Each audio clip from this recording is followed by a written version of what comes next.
सभी को नमस्कार। आज के सत्र में मुख्य रूप से हम, जैसा कि कल हमने टेलीग्राम चैनल के ऊपर एक पोस्ट डाली थी कि आप जो भी विज्ञान के अभ्यर्थी हैं, साइंस को रिलेटेड हमारा एक टेलीग्राम चैनल है, उस पर हमने ये पोस्ट डाली थी कि आपको सबसे ज़्यादा समस्याएं कहाँ आ रही है। तो काफ़ी बच्चों ने उस पर रिएक्ट किया और मैसेज किए, और उसमें सबसे ज़्यादा दो मैसेज आपके थे। तो उन सब, क्योंकि हमने काफ़ी विषय पर इससे पहले आपसे बातें की है, लेकिन कल जो मैसेज डाला गया था उसका उद्देश्य यही था कि बच्चों को सबसे ज़्यादा कहाँ समस्याएं आ रही हैं, और इस विषय पर हम प्रयास करेंगे उन समस्याओं का निराकरण करने का, उन समस्याओं को दूर करने का, ताकि आप शायद इस वीडियो के माध्यम से बहुत सी चीज़ें सीखेंगे। तो सबसे ज़्यादा जो सवाल था इस विषय पर था कि फिजिक्स का क्या किया जाए। इससे पहले भी मैंने एक वीडियो डाला था, फिर भी इस पर सवाल था आपका। दूसरा, टेस्ट सीरीज किस प्रकार की हो, सर हमने ले रखी है, नंबर कम आ रहे हैं, या हम किस प्रकार से इसको करें, कंप्लीट करें, हमारा जो सिलेबस जल्दी हो, या इस विषय पर हम बात करेंगे। इसके अलावा ऑब्जेक्टिव बुक हो या ऑब्जेक्टिव प्रश्न हो, वो किस प्रकार से हम सोल्व करें, ऑब्जेक्टिव प्रश्न किस प्रकार से निकालें, टॉपिक वाइज करें, ऑब्जेक्टिव बुक किस प्रकार से करें, पुराने प्रश्न किस प्रकार से देखें, सारी चीज़ें। तो इन दो तीन विषयों पर मुख्य रूप से ज़्यादा फोकस था, तो उन पर मैं विस्तार से बात करूँगा। और आप, आशा करता हूँ कि ये चीज़ें आपको काफ़ी हेल्प करेगी। आपका जो आगामी परीक्षा सितंबर में आयोजित होगी, इस पर मैं मेरे खुद के विचार रखूँगा, और वो इस प्रकार से रखेंगे कि जिस प्रकार से मैंने तैयारी की उस दौरान जो समस्याएं थी, उनको मैंने किस प्रकार से उनको उनसे मैंने निजात पाई, किस प्रकार से उनको मैंने सॉल्व किया, उसी प्रकार से मैं आपसे ये 15-20 मिनट के सेशन में बात करूंगा। तो हम शुरू करते हैं। विषय जो विज्ञान के अभ्यर्थी हैं उनके लिए मुख्य रूप से ये फोकस रहेगा। तो सबसे पहले मैं बात करूं, तो जैसे फिजिक्स की हम बात कर रहे थे, देखो लगभग ये जो विषय है इसमें, जैसे मैं बात करूं 2016, इससे पहले मैं 2011, 13, 2015, 2016, 2018 और 2022 इन पेपर का आंकलन मैं करूं। जैसे सबसे पहले मैं 2011 की बात करूं, 2011 का जो पेपर था, उसके बाद 2013 का था, उसके बाद 2015 में था, उसके बाद 2016 में था। यहाँ दो पेपर थे, और यहाँ भी हमारे दो पेपर थे। इससे पहले क्या था, जैसे 2011 की मैं बात करूं, पेपर का जो स्तर था वो कहीं ना कहीं इजी था, थोड़ा आसान था। 2011 का पेपर देखो, और वहाँ फिजिक्स के जो प्रश्न थे वो क्या थे, 30 थे। इसी तरह 2013 का जो पेपर आया उसमें भी लगभग फिजिक्स के प्रश्नों की संख्या क्या थी, 30 थी। 2015 में भी लगभग प्रश्नों की संख्या क्या थी, 30 थी।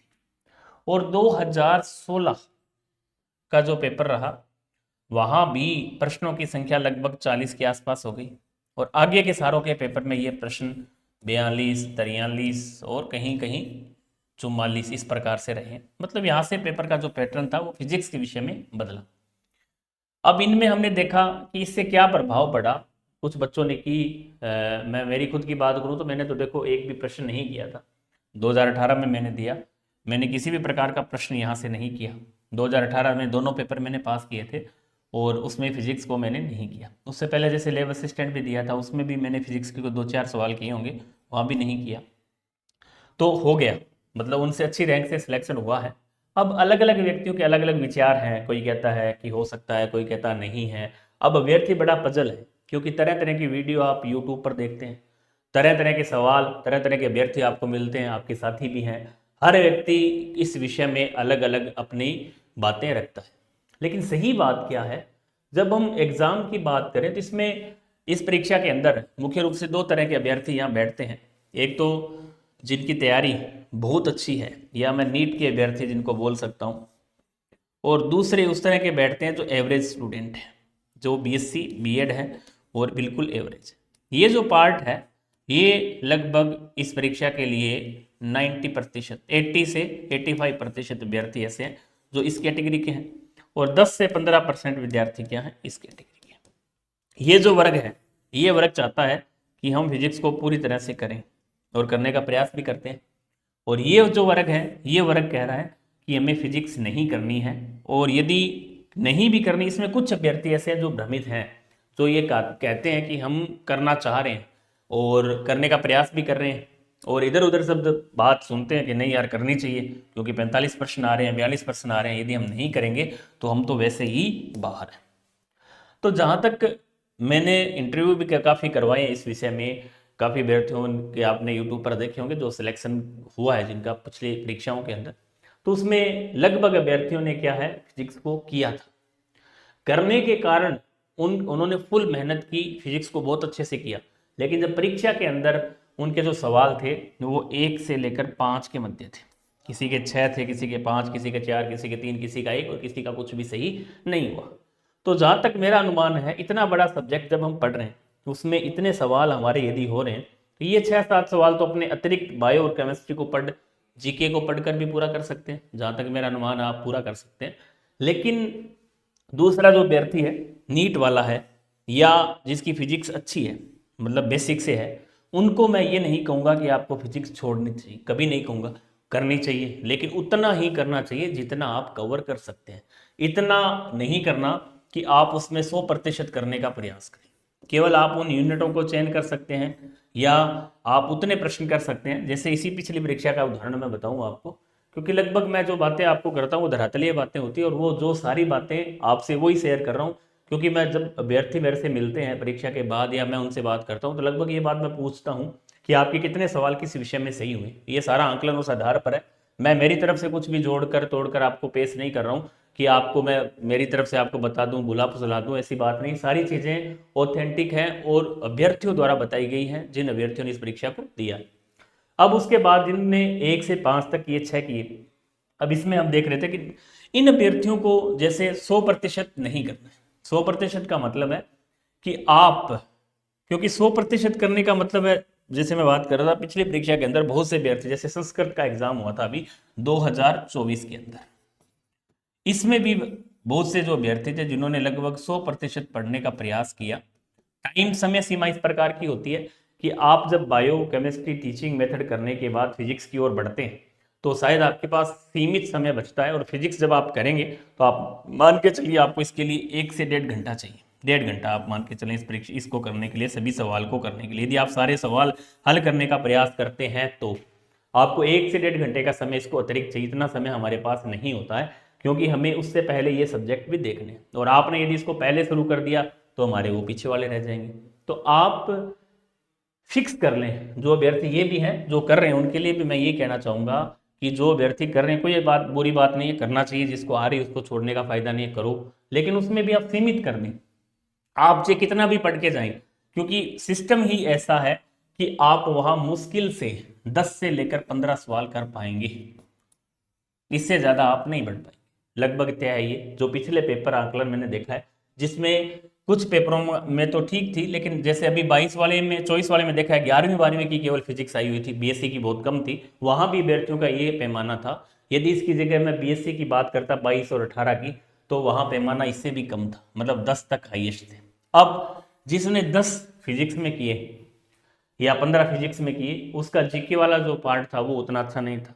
अब उस अभ्यर्थी ने बायो और केमिस्ट्री भी उतनी अच्छी तरीके से नहीं की है, तो आप उसकी तुलना में जो अभ्यर्थी इस वर्ग में है, बीएससी वाले पार्ट के अंदर है, एवरेज स्टूडेंट है, वो आप इस पार्ट के अंदर भी जा सकते हैं। आप ये देख सकते हैं कि हमें ऑल ओवर सब्जेक्ट के अंदर 75 प्रश्न या 80 प्रश्न का प्रयास हमें करना है, वो आप किसी भी प्रकार से कवर कर सकते हैं। तो निश्चित रूप से आप अच्छे टारगेट की ओर बढ़ सकते हैं।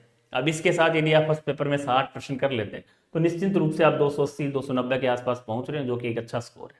अब आप 100% करने की तुलना में, अब बात रही, फिर भी मैं इस पक्ष में हूं कि आपको करना चाहिए। उसके लिए आप सबसे पहले अपने जो 2 सब्जेक्ट हैं, चाहे आपका केमिस्ट्री अच्छा है या बायो अच्छा है, उन दोनों को अच्छे से करने के बाद आपको समय बच रहा है तो उसमें से यूनिट्स देख लें जिसमें आपकी अच्छी रुचि है, आपकी जो पढ़ने की शैली है उसके अनुसार आपकी जो एक्यूरेसी ज़्यादा किस में है, सवाल आप किस यूनिट से ज़्यादा सही कर पा रहे हैं जब आप ऑब्जेक्टिव निकालते हैं, टेस्ट देते हैं, तो आप उन यूनिटों को निशान लगा लीजिए, चाहे वो 10 है, चाहे 11 है, चाहे 8 है या 5 है, उनको आप अलग से लेके उनको बार बार आप पढ़ें। और ये जो समय है ये आप पेपर फर्स्ट में बढ़ा सकते हैं, बायोलॉजी में बढ़ा सकते हैं, केमिस्ट्री में बढ़ा सकते हैं, टीचिंग मेथड में बढ़ा सकते हैं, तो आपका जो एक्यूरेसी है वहाँ ज़्यादा रहेगी। और जब आप इस सब्जेक्ट, एक ऐसा सब्जेक्ट है जिसको आप यदि करके जाएंगे आप, तो आपका मन भी करेगा कि हाँ मैं करूं, आप करोगे और वो प्रश्न क्या होंगे, नेगेटिव होंगे और गलत होंगे। यदि आप नहीं करोगे तो हमारा सीधा फंडा होगा कि हमें छोड़ दें, तो उससे कोई फर्क नहीं पड़ने वाला है, ऐसा मैं कह रहा हूँ। बहुत से अभ्यर्थी हैं, आगे भी मैं जब परीक्षा आयोजित होगी उसके बाद मैं आपको ऐसे बहुत से व्यक्तियों से मिलाऊंगा, इंटरव्यू करवाऊंगा बिल्कुल, तो आप उनसे ये सुनेंगे कि हाँ उन्होंने किस प्रकार से इसको कवर किया है। तो आप इसमें ये देख सकते हैं कि मैंने ये जो रेशो आपको बताया है इसके अंतर्गत आप केमिस्ट्री जो विषय है अच्छा विषय है, इसमें थोड़ी सी कमांड आप बढ़ा सकते हैं, नंबर भी अच्छे आते हैं आपको। इसमें इतनी मेहनत करने के बाद अच्छे प्रश्नों की ओर आप बढ़ सकते हैं, लगभग 35 प्लस आप आराम से पहुंच सकते हैं, तो निश्चित रूप से आपको इसका फायदा होगा। और जो नीट के अभ्यर्थी हैं वो आप, क्योंकि उनका जीके थोड़ा कमजोर है, तो आप इस वर्ग के हैं तो आप इसको जरूर करें, यदि जितना आपसे हो रहा है वो आप टेस्ट से पता चल जाता है, जो कमियां हैं पुराने पेपर देखिए, तो आपको उस यूनिट से या उस प्रकार के सवाल करने जो आपको लगे कि ये परीक्षा में आ सकता है या इस लेवल के प्रश्न परीक्षा में आए हुए हैं, उतने ही आपको सोल्व करने हैं। जो समय बचा हुआ है वो आप उस फोकस उन सब्जेक्ट पर करें जो सब्जेक्ट ईजी हैं। और हमेशा बहुत से बच्चे मैंने ऐसे देखे हैं जो क्या करते हैं कि एक सवाल पूछते हैं कि सर हमारी तो फिजिक्स कमजोर है, तो मैं उनसे पूछ लेता हूँ बायो में कितनी यूनिट आपने कर ली, केमिस्ट्री में कितनी कर रखी है, केमिस्ट्री कैसी है, तो वो कहते हैं कि सर वो तो हो जाएगी, मुझे तो ये करनी है। तो हो नहीं जाएगी, आप पहले उनको अच्छे से कवर करें, उसके बाद इस ओर बढ़ें। आप पहले हार्ड सब्जेक्ट की ओर जाएंगे तो आपके जो अच्छे सब्जेक्ट हैं, स्कोरिंग सब्जेक्ट हैं, वो भी आपके क्या होंगे, नुकसान में जाएंगे। आप दो को करने के बाद आपका जो मोटिवेशन है, जो सेल्फ कॉन्फिडेंस है, वो बढ़ेगा, आप इधर भी कर पाएंगे। यदि आप सीधा इसकी ओर आएंगे तो वो दो सब्जेक्ट भी हमारे क्या होंगे, छूट जाएंगे। ये विषय शायद आपको समझ में आ गया होगा, बार बार अब मेरे को वीडियो डालने की आवश्यकता ना पड़े, आप इसको पूरा अच्छे से समझ लें। मेरा कहने का मतलब यही है कि आपको 75-80% जो करने हैं, चाहे आप बायो, केमिस्ट्री और टीचिंग मेथड, ये तीन सब्जेक्ट से अच्छी तरीके से आप कर सकते हैं। इसके साथ साथ आप उन यूनिटों को देखें जो आपको अच्छी लग रही है, या उससे आपको ये हो कि मैं कर सकता हूँ, मैं किसी पर्टिकुलर बुराई नहीं कर रहा हूँ, लेकिन मैं आपके भले के लिए, आपके उज्जवल भविष्य के लिए बात मैं कह रहा हूँ। ये बात शायद आपको परीक्षा के बाद, इस वीडियो को आप रिकॉर्ड कर लेना, परीक्षा के बाद आप जरूर इस बात पर मनन करेंगे, बताएंगे कि सर ने उस दिन बात सही कही थी। ये आपको उस टाइम फील होगी जब आप परीक्षा देके आएंगे। तो आप अब उस विषय पर मैं बार बार नहीं जाऊंगा, कि इनको करने के बाद आपको लगे तो उन यूनिटों को आप चयन कर सकते हैं। इस वर्ग को मैं कहूंगा कि आपका जीके कमजोर है, जीके आप नहीं कर पा रहे, तो इसको अच्छे से कर लें जितना हो सकता है। आपकी तो बायोकेमिस्ट्री भी ठीक है, तो ओवर 100 के आसपास पहुंच जाएंगे। जीके में आपके 40-45 भी होते हैं तो भी आपका स्कोर क्या होगा, अच्छा होगा, बराबर आप पहुंच जाएंगे। तो ये इस प्रकार का इसमें रहने वाला है। अगला पॉइंट मैं देखूं इसके अंतर्गत, दूसरा जो पार्ट है, दूसरा पार्ट में देखूं हमारा था, जिसके अंतर्गत हमने ये देखा था कि जो बुक टेस्ट सीरीज है। अब एक सवाल आपका ये भी था कि हम टेस्ट किस प्रकार से इसमें करें, कि हमारा काफ़ी बच्चे ये बोल रहे थे कि हमें इसमें समझ ये नहीं आ रहा है कि हमने जैसे टेस्ट सीरीज सर ले रखी है, मेरी भी ले रखी है अभ्यर्थियों ने, या कोई भी ज्वाइन कर रखी है, तो वहाँ समस्या ये आ रही है कि हर बच्चा ये चाहता है कि मैं टेस्ट देने के तुरंत बाद ये सोचूं कि मैंने जैसे टेस्ट सीरीज परचेज कर ली और मैंने टेस्ट दे रहा हूँ, और मेरी हर टेस्ट के अंदर क्या आए, रैंक आए।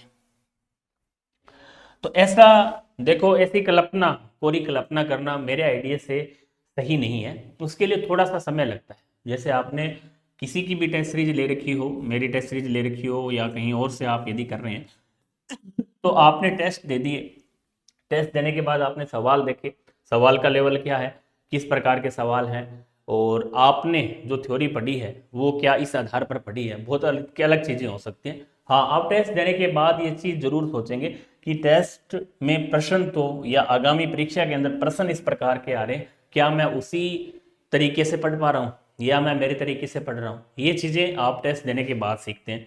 परीक्षा का जो पैटर्न है वो किस प्रकार का है, प्रश्न हो सकता है आपको कई बार सीधे कहीं से डाल दिए, यूनिवर्सल की बुक से डाल दिए, हार्ड प्रश्न डाल दिए, नीट लेवल के प्रश्न सारे डाल दिए, तो वो बच्चा सारे नहीं कर पाता है और नहीं डालने चाहिए, क्योंकि उससे क्या है, बच्चे का भय उठता है, बच्चे में भय की स्थिति पैदा होती है।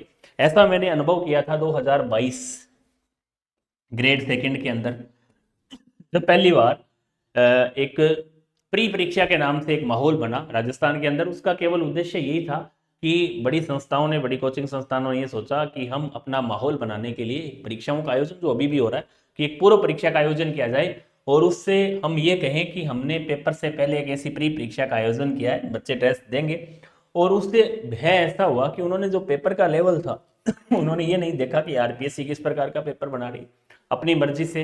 इतना समय उनके पास था नहीं, पीछे के जो बड़े प्रश्न थे, अच्छे लेवल के जो प्रश्न थे, जैसे नीट वगैरह में आए हुए, वो सारे प्रश्न उन्होंने एक तरह के पेपर में डाल दिए। अब पेपर सेटर जो होता है सारे प्रश्न टफ नहीं डालता, सारे प्रश्न इजी नहीं होते, सारे प्रश्न करने वाले नहीं होते, सारी चीजें उसमें मिक्स होती है। उन्होंने सारे प्रश्न हार्ड लेवल के प्रश्न डाल दिए। बच्चों ने कहीं 4000 बच्चों ने टेस्ट दिया साइंस के, कहीं 5000 बच्चों ने दिया, सभी संस्थाओं ने करवाया। तो बच्चों, पेपर से ठीक एक माह पूर्व ये परीक्षा हुई, या 2 माह पूर्व भी हुई कई जगह। तो बच्चों के जो मार्क्स थे वो कितने आए, जैसे साइंस का 150 प्रश्न थे, बच्चों किसी के 30% सही हुए, किसी के 35% सही और किसी के 40% सही हुए। अब जैसे 40% सही हुए हैं तो उसके 300 में से कितने आए, 80 नंबर आए। तो मार्क्स 30% से भी क्या हो गए, आसपास हो गए। तो बच्चे ने सोचा मेरा सिलेक्शन तो नहीं होगा, 80 नंबर से तो होना ही नहीं है। 40% 80% का मतलब है 40% केवल सही हुए हैं, और मिनिमम मार्क्स थे हमें 60% तो सही करने, लगभग के साथ ऐसा हुआ। तो उससे बच्चे क्या हो गए, भयभीत हो गए, और उसका जो खामियाजा कहा था, डिमोरलाइज हो गए बच्चे एग्जाम से पहले, और नेगेटिविटी पूरी तरह से भ्रमित हुए। उससे बच्चों का जो पढ़ने का जुनून था वो बिल्कुल खत्म हो गया।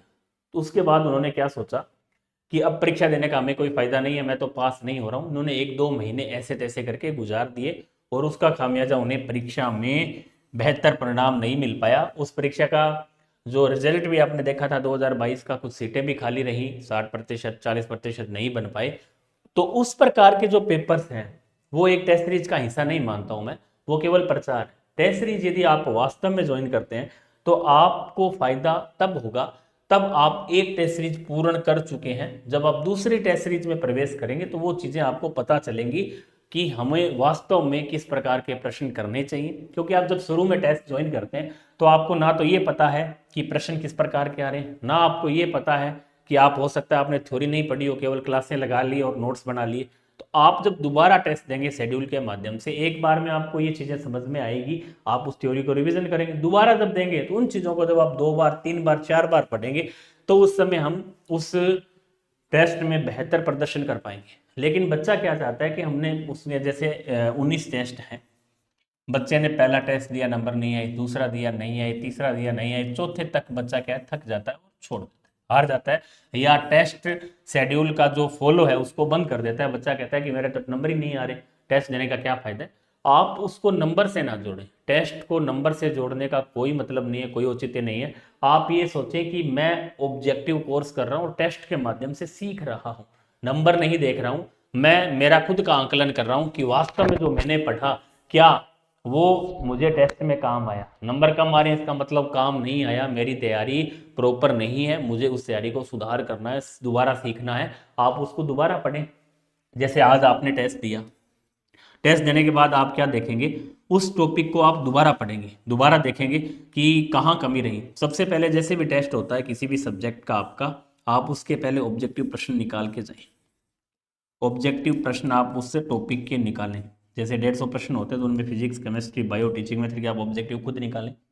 थ्योरी पढ़ें सबसे पहले, फिर आप उसके ऑब्जेक्टिव निकालें, फिर आप क्या दें, टेस्ट दें, फिर आप उसका क्या देखें, सॉल्यूशन देखें, फिर आप उसका दोबारा रिवीजन एक बार करें। ये जब प्रोसेस आप करोगे नियमित 3-4 महीने का, जैसे एक बैच है, उस बैच में आप इस प्रकार से 3 से 4 महीने पढ़ेंगे तो आपको जाके वो चीजें समझ में आएगी। बच्चा क्या करता है कि सीधा पढ़ेगा, कुछ तो बिना पढ़े ही आते हैं नॉर्मली, क्या सर हमने तो एक बार बैच कोचिंग कर रखी है, उस आधार पर हम टेस्ट देंगे। यदि बच्चा पढ़ के भी आता है तो किस आधार पर पढ़ के आ रहे हैं? क्या वो बच्चा टेस्ट से पहले जैसे आप पढ़ के आए, टेस्ट दिया, आपने ऑब्जेक्टिव ऑब्जेक्टिव कुछ नहीं निकाले, केवल टेस्ट दिया, रिजल्ट देखा, रिजल्ट में मार्क्स कम थे और वापस अगले टेस्ट की शुरू कर दी, उसमें भी कम थे, फिर अगला टेस्ट, 3-4 टेस्ट दिए लगातार, बच्चा क्या हो रहा है, डिमोलाइज हो रहा है।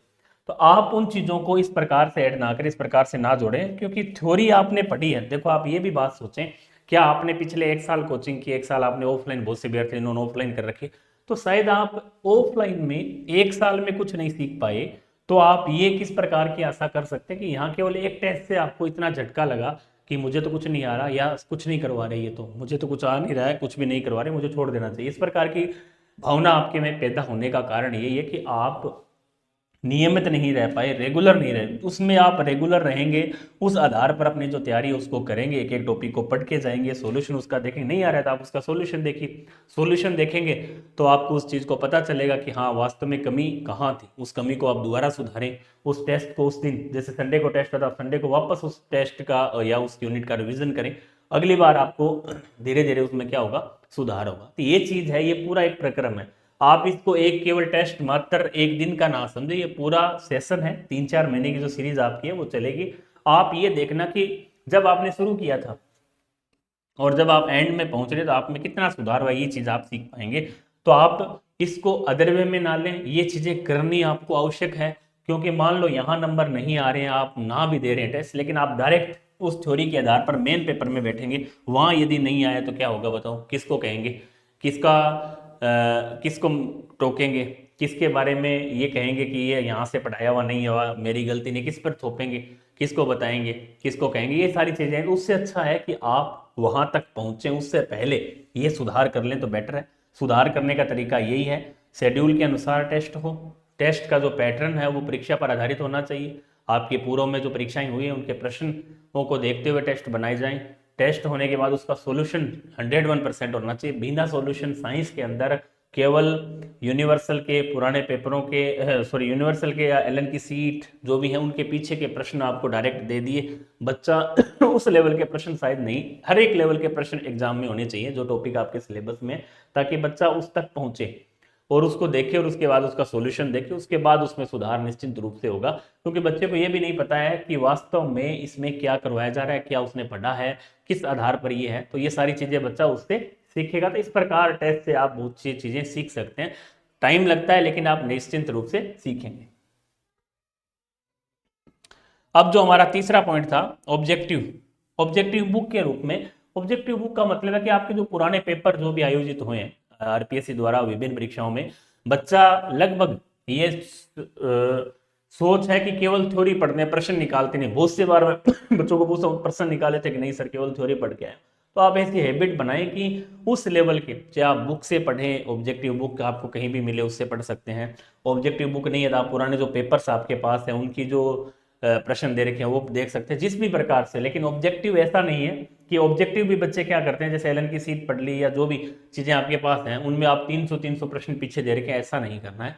हमारी एग्जाम से रिलेटेड 10-11 पेपर, सेकंड ग्रेड के हो गए, एसएफ के हो गए, इस प्रकार के जो पेपर हैं जो आरपीएससी कंडक्ट करवा रही है, उनके जो प्रश्न है केवल वो देख ले, और उस लेवल के कोई 10-10, 20-20 प्रश्न आप एक्स्ट्रा देख सकते हैं। इससे ज्यादा ऑब्जेक्टिव पढ़ने की आवश्यकता नहीं है। कई बार मैं देखता हूँ बच्चा प्रोटोजोआ के जैसे पीछे 50% दे रखे, मोलस्का के पीछे 40 दे रखे, हर पर्सन को रटने का प्रयास करता है। ऐसा नहीं करना है। आप उस परीक्षा का पैटर्न देखिए कि किस प्रकार के प्रश्न यहाँ से आ रहे हैं, और हमारे जो लेवल के प्रश्न हैं या पुराने पेपर में आए हुए प्रश्न, उनको ही उस आधार पर आप अपनी जो थ्योरी उसको तैयार करें। सारे प्रश्न नहीं निकाले जाएंगे, ना सारे प्रश्न रटे जाते हैं, उसमें टाइम लगता है। आप केवल उस आधार के प्रश्न, हर एक यूनिट में 40, 50, 60 जो बुक के अंदर दे रखे हैं उतने प्रश्न आप देख लें, तो निश्चित रूप से आपको इसका फायदा होगा। आप बहुत ज़्यादा पढ़ने की भी आवश्यकता नहीं है। अब काफ़ी सोर्स हैं, बुक्स भी बाजार में उपलब्ध हैं। मैंने भी इसमें निकाल रखी है केमिस्ट्री की, बायो की, वो बुक भी अच्छी बुक है जिसमें काफ़ी प्रश्न पीछे के आए हुए हैं। उस आधार पर उतना भी आप कर लेते हैं, उसकी व्याख्या भी दे रखी है, तो निश्चित रूप से आपको उससे बाहर पढ़ने की आवश्यकता नहीं रहती। उस आधार पर आप खुद ऑब्जेक्टिव ढूंढ सकते हैं, खुद कर सकते हैं। टेस्ट में काफ़ी अच्छे प्रश्न है, उसका सोल्यूशन है, तो उससे बाहर अब क्या आएगा। लेकिन आप एक जगह टिक कर, बैठ कर, एक पर डिपेंड होकर काम करेंगे तो निश्चित रूप से काम होगा। भ्रमित होते रहेंगे, भागते रहेंगे, दौड़ते रहेंगे, तो शायद ये समय निकल जाएगा और आप उतना अच्छा अचीव नहीं कर पाएंगे। तो ये तीनों चीज़ें थी। इन तीनों चीज़ों में शायद मैंने पूरा प्रयास किया है कि आपको समझने का प्रयास किया है। इस आधार पर आप निश्चित रूप से करेंगे तो साइंस विज्ञान वर्ग से सिलेक्ट होना बहुत आसान है। ये थोड़ा सा विषय काफ़ी बड़ा है, सिलेबस काफ़ी बड़ा है, इसमें बच्चा पजल हो जाता है, उलझ जाता है। उलझना नहीं है, आपको टारगेट फिक्स रखना है, इस प्रकार से आपका रिवीजन करना है, इस प्रकार से आपको टेस्ट देने हैं। फिजिक्स विषय में भी हमने देखा इस प्रकार से करना है, कौन से विषय जो महत्वपूर्ण है इस पर ज़्यादा फोकस आपको करेंगे तो निश्चित रूप से आप आने वाली जो ग्रेड सेकंड है उसमें विजय हासिल करेंगे, ऐसा मेरा मानना है। तो आज ये जो बताई हुई बातें आप गौर करेंगे, इनको देखेंगे, समझेंगे तो निश्चित रूप से आपको इसका फायदा होगा। तो आगे की वीडियो में आपसे फिर मुलाकात करेंगे, तब तक के लिए जय हिंद, जय भारत, जय राजस्थान।